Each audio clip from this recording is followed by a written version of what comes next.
A las 3:17 am, el primer destello surge en los radares de Polonia. 3 segundos después, un misil Iskander impacta una base militar cerca de Białystok. 10 minutos después, el corredor de Suwałki queda cortado.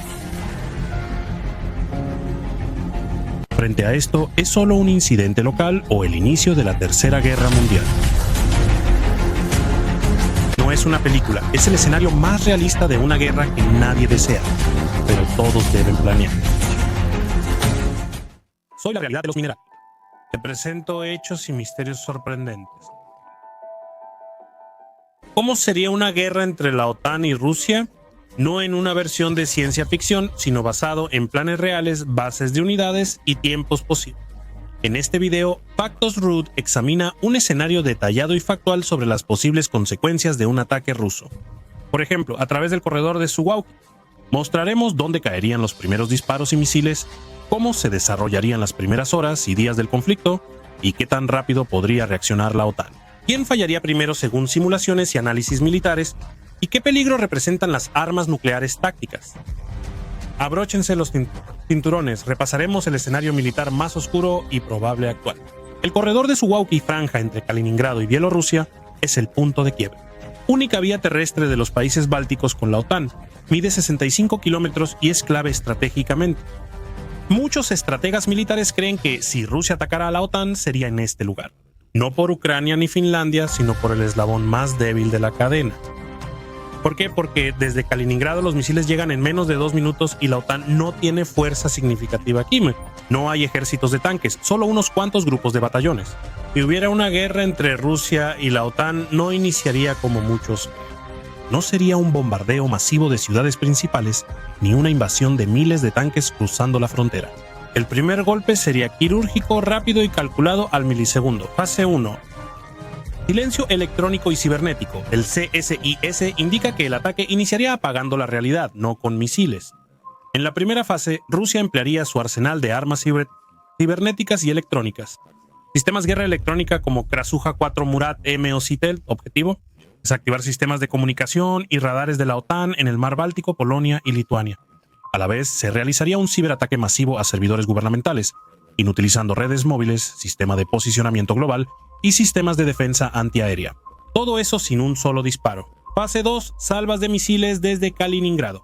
Solo entonces llegarían los misiles y lo harían más rápido de lo que los cazas podrían despegar. Desde Kaliningrado pueden lanzarse misiles Iskander M que alcanzan objetivos a 500 kilómetros. Los primeros impactos serían exactamente en la base aérea de Šiauliai, Lituania, donde operan aviones de la OTAN en la Policía Aérea del Báltico. Otros objetivos: el mando polaco en Białystok, a solo 90 kilómetros del corredor de Suwałki, el centro logístico en Suwałki, que es vital para el movimiento del equipo de la OTAN, los puentes sobre el río Niemen, que conectan Lituania con Polonia, y las estaciones de radar en Letonia y Estonia. Estos ataques ocurrirían durante los primeros 8 minutos. Desde Kaliningrado podría crearse una zona de aniquilación. Kaliningrado es hoy la región más militarizada de Rusia, fuera de su territorio principal. Además de los Iskander, aquí hay sistemas S-400 Triumph capaces de derribar aviones e incluso misiles balísticos, sistemas de misiles costeros Bastion P, con un alcance de hasta 600 kilómetros, refugios subterráneos para misiles construidos aún en la época de la Unión Soviética, que siguen estando activos. Todo esto funcionaría como un solo sistema de defensa y ataque, capaz de mantener bajo fuego gran parte de Polonia y Lituania. Fase 3, invasión terrestre desde Bielorrusia. Mientras Kaliningrado destruyera puntos clave de la OTAN desde el oeste, las fuerzas rusas avanzarían desde el este a través de Bielorrusia. En la frontera ya entrenan regularmente unidades como la 15, la Brigada Motorizada y los grupos de reconocimiento bielorrusos. El video continúa de inmediato. Te pido que te suscribas, des like y compartas. Seguimos en unos segundos. RUT aún no termina. Su objetivo sería cortar el corredor de Suwałki desde el otro lado y unirse con unidades de Kaliningrado. Maniobra de pinza en ambos lados, lo que aislaría físicamente a los países bálticos de la OTAN. Según una simulación de la OTAN, esta maniobra podría completarse en menos de 36 horas. Fase 4, dimensión aérea y espacial. La guerra actual no solo ocurre en la Tierra, sino también a 10 kilómetros de altura y más arriba. Los Su-34 y Su-35 atacarían bases en Lituania y Polonia, mientras Rusia bloquearía el sistema de posicionamiento global Estados Unidos cuenta con más de 200 satélites militares y de comunicación en la zona que estarían bajo presión, incluyendo infraestructura civil como Starlink.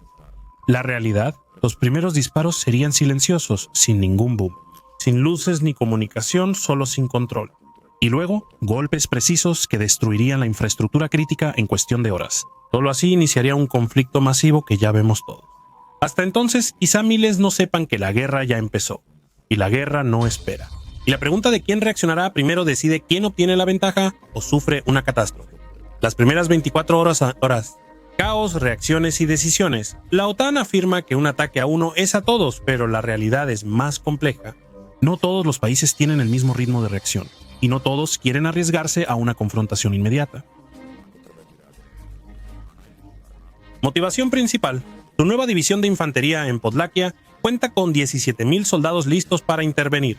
Inmediatamente también se activarían los sistemas de defensa Narev y Pilika Plus, que fueron desplegados contra la amenaza de Kaliningrado. Estados Unidos sería el primero en actuar. Estados Unidos tiene más de 10,000 soldados en Polonia, la mayoría en Jaganch y Poznań. Desde Ramstein, Alemania, los F-16 y F-35 despegarían en 24 horas desde Rota, España. Partirían barcos militares con el sistema Aegis. El Pentágono lleva años simulando el llamado Plan de Respuesta Europea, que traslada unidades blindadas de Alemania a Polonia por el corredor de Fulda en Roquaru. Reacción de Europa Occidental. Reino Unido enviaría unidades aerotransportadas desde Estonia y su fuerza aérea desde Noruega. La Alemania, que normalmente es cautelosa, ahora tiene una nueva doctrina. Desde 2024 cuenta con una brigada de 5,000 soldados lista para Lituania. Las fuerzas francesas son más débiles, pero brindan apoyo aéreo e inteligencia. La OTAN tiene desventaja de tiempo. Aunque la OTAN tiene una unidad de despliegue rápido con 20,000 soldados, es importante saber que su despliegue real toma de 5 a 7 días después de la decisión del Consejo de la OTAN. La guerra no dura semanas, sino horas. Por eso las primeras 48 serían para Rusia. Solo después de este punto comenzaría la verdadera contraofensiva de la alianza. Así es como se desarrollaría el conflicto en términos de tiempo. Para entender la dinámica realista de una guerra entre la OTAN y Rusia, tenemos que mirar las horas, no los días. Esta es la probable línea de tiempo simulada por varios think tanks y estados mayores militares. De 0 a 6 horas. Choque y parálisis. Rusia inicia una guerra electrónica y apaga el sistema de posicionamiento global y las comunicaciones por radio en Lituania y Polonia. Misiles lanzados desde Kaliningrado impactan aeropuertos y radares de la OTAN. Las unidades polacas en Białystok se preparan, pero esperan órdenes de la OTAN antes de intervenir. De 6 a 24 horas. Invasión y ganancia inicial. Unidades rusas entran al corredor de Suwałki desde el oeste y este. Fuerzas bielorrusas dirigidas por generales rusos bloquean los pasos fronterizos. Desde Kaliningrado empiezan a moverse columnas blindadas de tanques T-90M y artillería autopropulsada. Los países bálticos quedan físicamente aislados de la OTAN. De 24 a 48 horas, defensa activada y caos en ciudades. OTAN responde conjuntamente. Artículo 5. Las fuerzas estadounidenses y británicas se trasladan a Polonia. En Lituania y Letonia comienzan actividades de partisanos y la evacuación civil. De 48 a 96 horas, guerra aérea y escalada.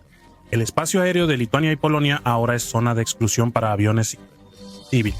Se producen los primeros combates aéreos entre F-35 y Occidente prueba los límites rusos y la presencia de armas nucleares en Kaliningrado del 4 al 7, con el Su-35C punto de quiebre, o se expande el conflicto con ataques a Alemania, puertos bálticos y Finlandia, o se abre un canal diplomático generalmente por Turquía o Suiza. El video sigue enseguida. Suscríbete, dale like y comparte. Continuamos en segundos. El factor devorador aún no ha terminado. Las simulaciones lo dicen claramente. 7 días es el límite entre una crisis regional y un conflicto mundial.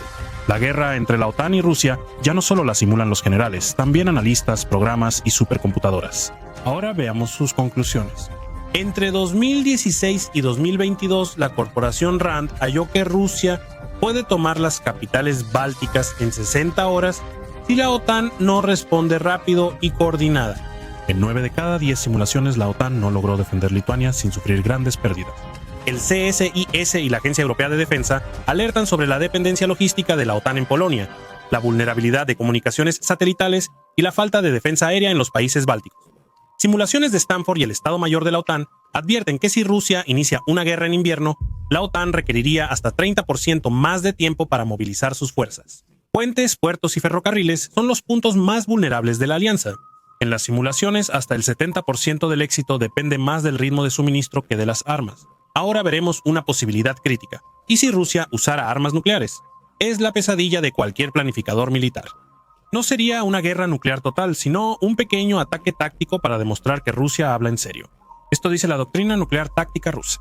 Rusia dice que solo usaría armas nucleares ante una amenaza existencial, pero su doctrina de 2020 contempla también lo que se llama un ataque nuclear de desescalada, una explosión pequeña para forzar la retirada del enemigo. Imagina una ojiva de 2 kilotones explotando en un área deshabitada entre Lituania y Polonia o a 2 kilómetros de altura sobre una base militar en Klaipėda, con mínima radiación y gran impacto psicológico. La respuesta de la alianza posee más de 100 bombas nucleares tácticas B-61 en Europa.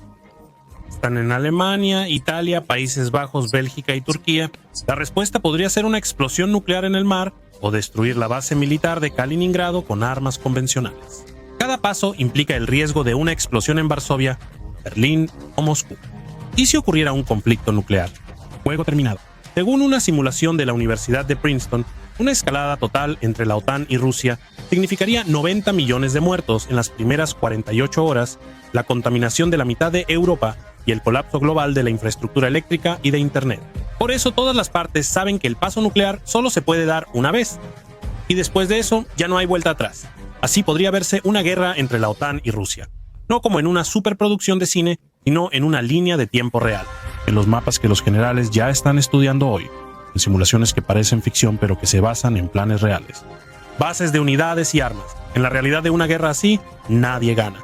Sí, la OTAN es más fuerte. Sí, Rusia tiene capacidades limitadas para un conflicto prolongado. En las primeras 72 horas, el caos, la rapidez y el valor de las personas serían decisivos. Y tal vez se tomaría una decisión que desencadenaría un efecto dominó del que el mundo no se recuperaría en muchos años. Pero ¿sabes qué es quizá lo más aterrador? Esto ya no debería pasar solo en Ucrania, sino en el corazón de Europa. En ciudades donde hasta hace poco la vida era normal. Iban de compras, tomaban cerveza y compartían memes. Por eso estos análisis son importantes. No busco sembrar pánico, sino entender qué está en juego y cómo se distribuyen las piezas en el tablero. Si llegaste aquí, seguro este tema te interesa.